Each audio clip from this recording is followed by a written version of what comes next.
Today I'm going to show you how I built this display case on Dad It Yourself.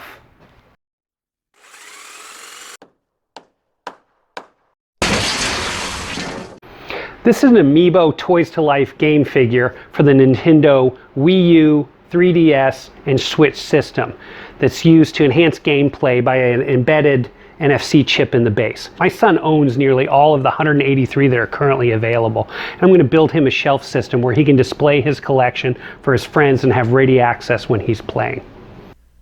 With any project involving plywood, it starts by breaking it down. Unfortunately, I have to use this folding table with styrofoam on it so the saw doesn't slice the table up. That's at least until I get my assembly table and table saw built, which are upcoming future projects.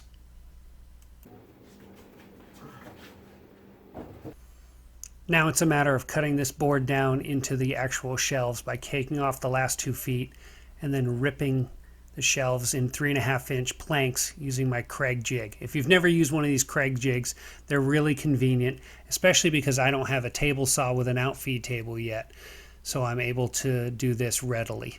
If you've never used one of these Craig jigs, you should really try one out. I'll have a link down below in the description on how you can get one.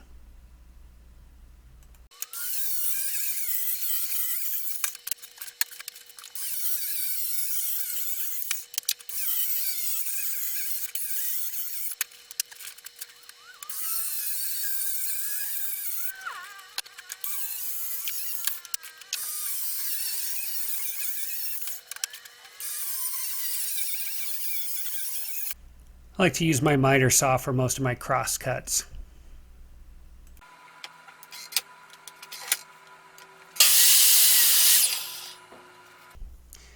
Now that I have all the pieces cut, I'm laying it out to get a better idea of how the size of this thing is and how all the pieces are going to fit together and give me an idea of the spacing to make sure my measurements are exactly where I need them to be.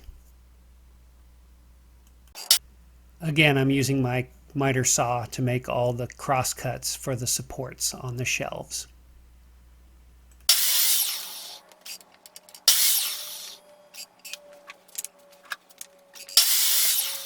So 5 of these shelves are going to have 2 supports and 6 of them are going to have 1 single support in the middle. And what that will do is help the shelves from bowing with the support. So what I did is I took these 5 shelves and I divided them in equal thirds and marked where those supports were going to go as an example.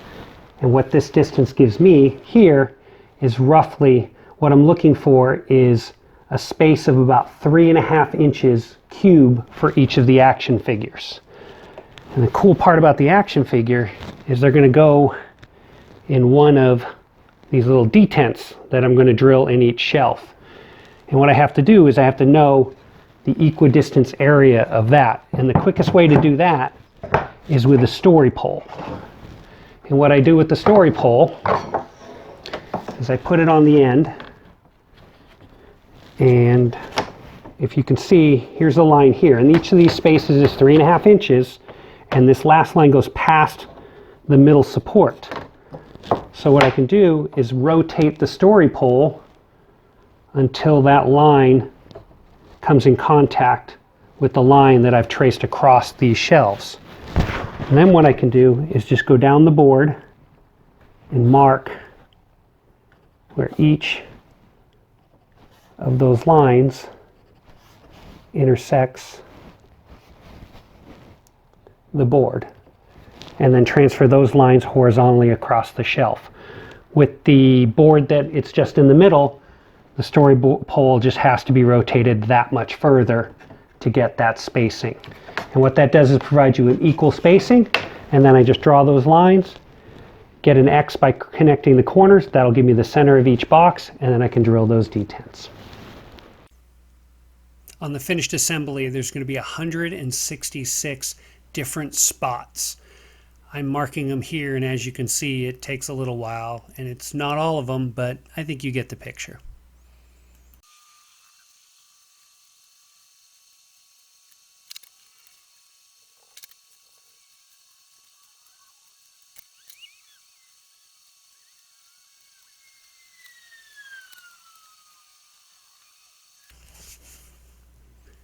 Because this is made of plywood and eventually it's going to be painted, I had to use edge banding to clean up the front edge so it'll provide a finished look to it.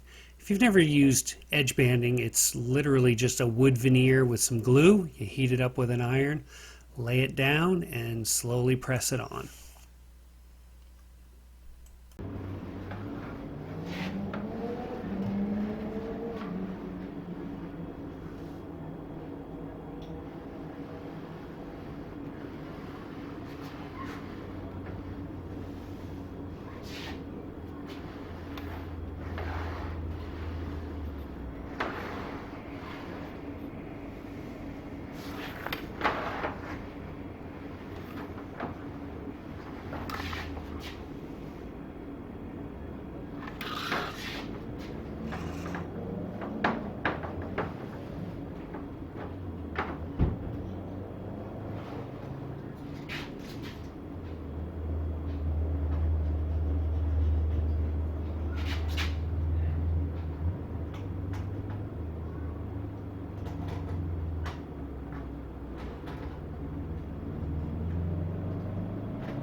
I'm using just a regular razor blade to trim off the excess edge banding from these corner blocks, which are going to eventually be supports, and then the shelf supports.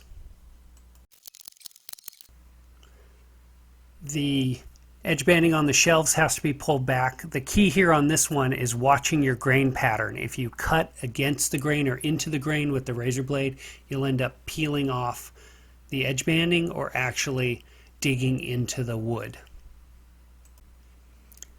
Using a drill press here with a 2-inch Forstner bit to drill the little pockets that the action figures will sit in.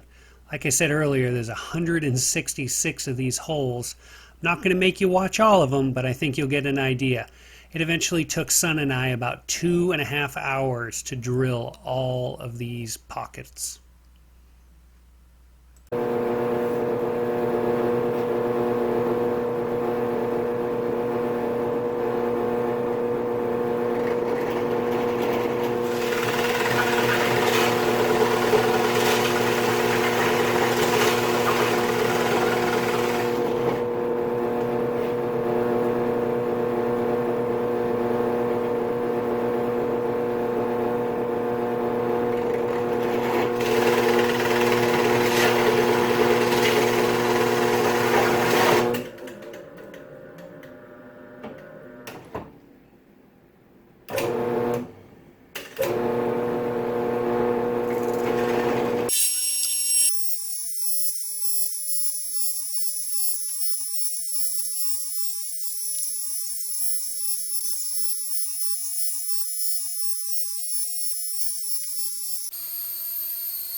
Now that all the prep work's done, I needed to sort the shelves out, identify the top and the bottom, and then mark everything on the back sides so I can get ready for sanding.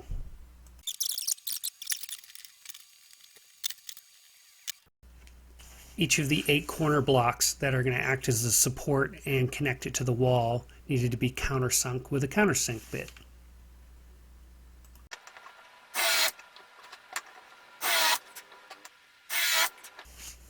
All of the parts get sanded with 120 grit with a palm sander to even out the edge banding and get rid of all the pencil marks.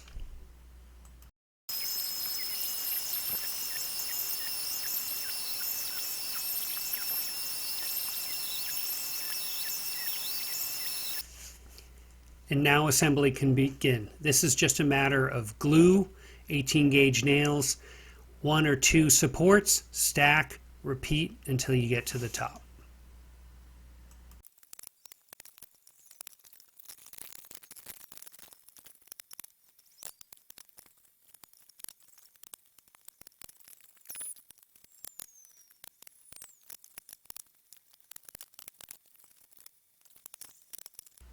Now I'm installing those corner support blocks that will eventually screw through and attach the shelf unit to the wall.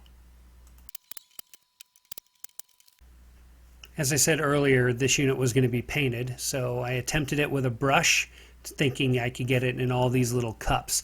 This ended up being really time consuming, and I spent over an hour just getting the top shelf painted.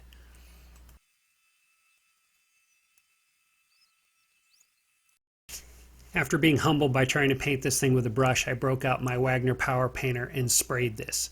And by spraying it, I had to spray it from the front, from the back, then turning it over, and from the front and the back again, just to make sure I got paint on all sides and down in all of the pockets to get good coverage.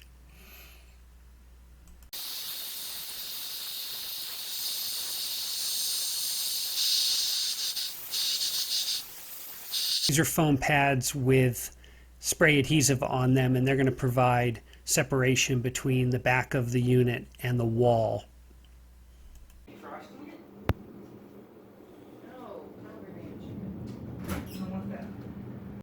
A foam pad was placed on each of the diagonal corner support brackets, 8 in all, that are spread throughout the back to provide adequate support.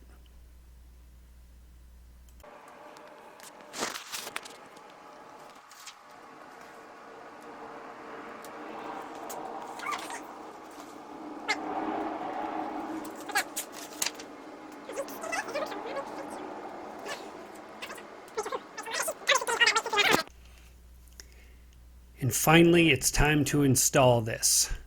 Sun It Yourself number 1 is giving me a hand here. I'm using 50-pound drywall anchors and 2.5-inch drywall screws to anchor this to the wall. First thing we did was mount it up on the wall by driving screws in through all the different holes, then pulling it back down, and then putting the anchors in, and then putting it back up on the wall.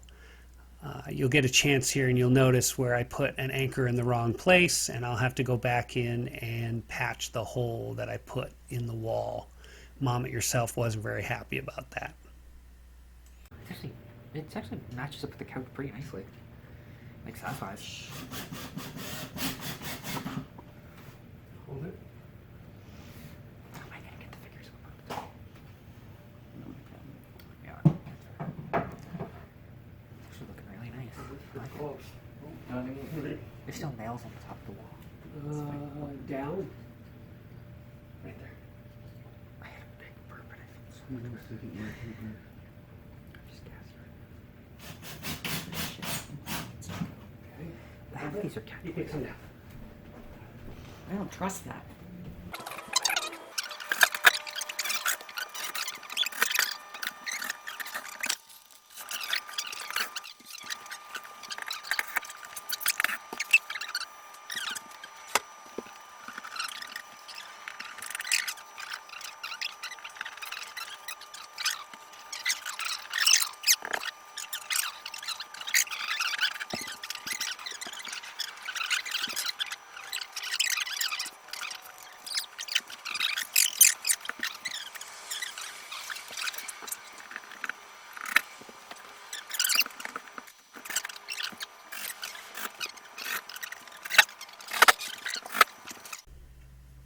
And finally, Sun It Yourself number 2 gets to put his gameplay figures on there in the order that they came out, which feels really good for his OCD. This was a really easy project to build. It's just a sheet of plywood that I ripped, butt jointed with 18 gauge nails, and spray painted. This is not fine furniture. It took me about a day and a half, and the longest waiting was actually for the paint to dry. If you have any questions or comments, put them down below. Hey, speaking of comments, don't forget to like, share, subscribe, and if you subscribe, ring that bell for notifications. I've got some videos over here you may be interested, and the subscribe button is right over there. Thanks for watching. Dad it yourself.